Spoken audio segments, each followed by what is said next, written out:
cultivating the sexual simmer. In this video, we'll be talking about transformational sex, radical honesty and transparency, connecting time, sexual affection, female lubrication, and the flow. So why is it that I do what I do? Why am I so passionate about everybody having more sex and better sex? Because I've seen how it's totally changed people's lives and it's changed who they are as individuals. That the recipe for transformational sex is the difference between having mechanical sex that's decent versus sex that truly has the capacity to open you up and have massive impact and change in your life. So the key ingredient to this kind of sex is the ability to surrender, to let go, to let somebody deep inside of you or for you to go deep inside of them. So this is the idea of emotionally being able to open up and to let go rather than only physically letting go. So this is the kind of sex formula that I'm aiming to put together for you throughout this entire salon. Now, the idea of cultivating a constant simmer is you want to think about always being in this state of sexual readiness, sexual arousal. And you might think that you already are. And you also need your partner to be there. And so if we look at the concept of arousal, like 0 is non-arousal, 10 is orgasmic, you always want to be maintaining the sexual energy between you and your partner, even yourself as an individual, at a 7 or 8, meaning you're always humming with this electricity of sensuality and aliveness. And for most women, and even in a relationship, although it's not, there's this idea that women are more emotional and men are more sexual, but I think that's really just how we've been conditioned. We've internalized those ideas. So women think they're less sexual, men think they're less emotional, but I think we're equally have both parts of, emotional qualities and sexual expression. So the first step to really cultivating that emotional openness is what I call radical honesty and transparency. And this is absolutely necessary for the kind of sexual relationship that will change your life. You have to come to a place where you're willing to divulge your deepest feelings, your deepest thoughts, your dreams, your fears, your insecurity. You take all of that and you throw it into the alchemical cauldron of your relationship. And the power of your love and your sexual love is able to take that and transform it, take your weaknesses and alchemize them into strength.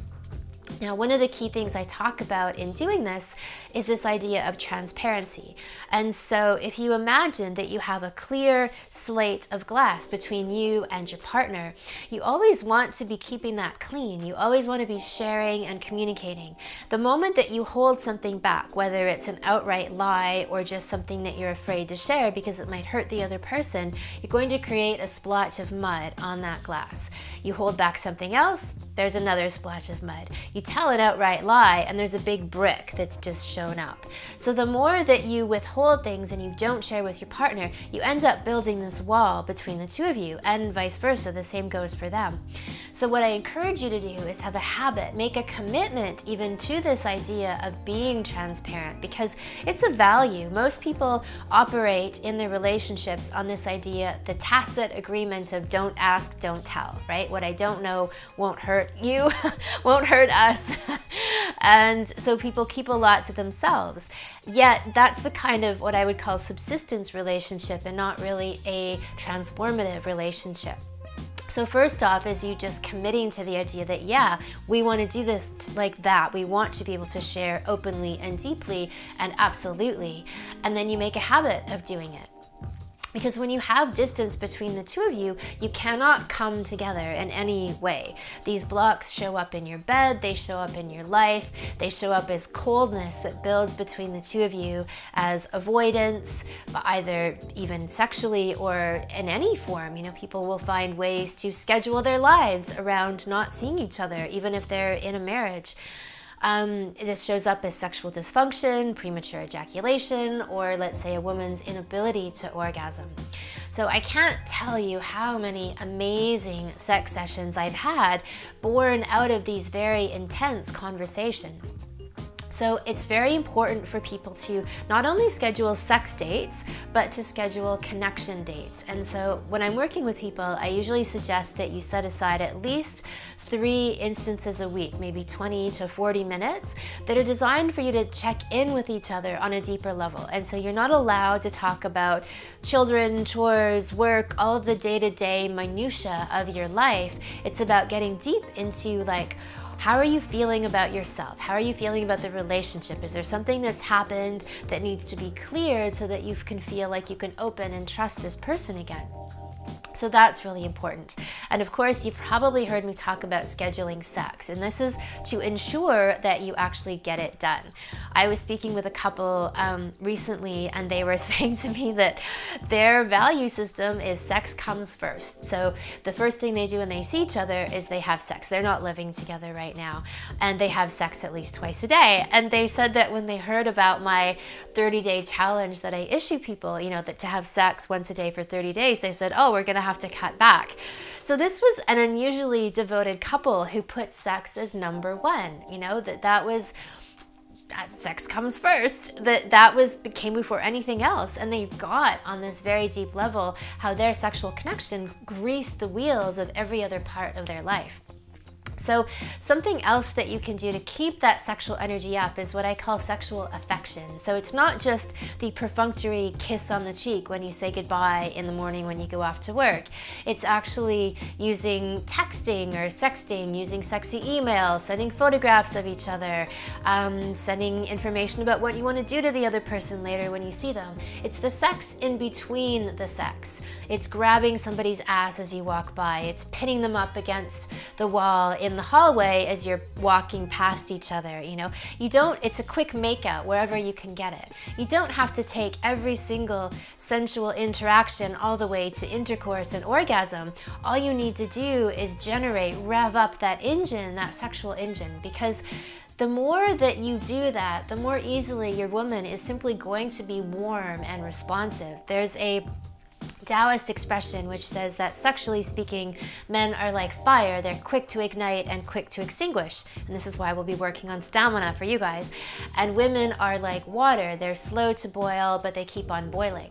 And so the woman is more even, you know, appropriately suited to this metaphor of the simmer, that you always want to keep her waters at this slow boil, this simmer. Because honestly, you want your woman to be wet before you even touch her. And her lubrication is your barometer. If she's gushing, if she's wet, if she's thoroughly soaked, then she's aroused. And if she's not wet enough yet, somewhere you've missed, or she's not aroused enough yet, somewhere you've missed something, and you need to go back and see whether it's an emotional piece, whether there's something that's unresolved between the two of you, which is showing up in the space as a lack of flow, a lack of juice. Or it's physical, you know, she's not been physically stimulated enough. I mean, my rule of thumb or fingers is that you want the woman to be wet. You're doing so much of this work in between the sex that she's wet before you even lay a finger on her. However, even during the sexual act, a woman can lose her wetness, and so you want to back up. Again, make sure that you're connected emotionally and physically, that you are, you know, go back and do more foreplay somehow. Make sure that she's revved up. So don't be tempted to break this rule with lubricant. I actually forbid most of my clients, well, all of my clients except for anal sex, to use vaginal lubricant, because I believe that women ought to be aroused from within. And sometimes people pose the argument to me about menopausal women that they don't necessarily lubricate so much. But quite honestly, when I've worked with people one-on-one or one-on-two, what I see is that when we clear blocks in the relationship and we get the couple closer, the woman starts lubricating like nobody's business, menopausal or not. So that's where I get that belief from.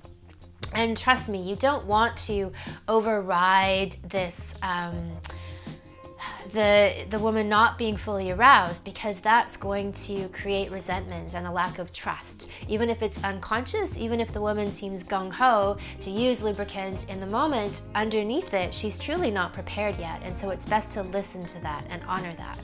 She'll respect you and trust you more if you're willing to listen to those messages that the body gives you.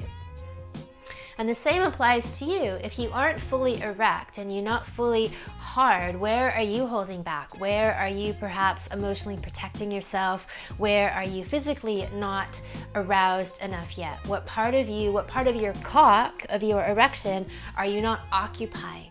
So this is what's a big foundation behind my work as a holistic practitioner, is that I want you to look at your body's messages, these sexual metaphors, to see what's happening in the moment, but they're also metaphors for your entire life.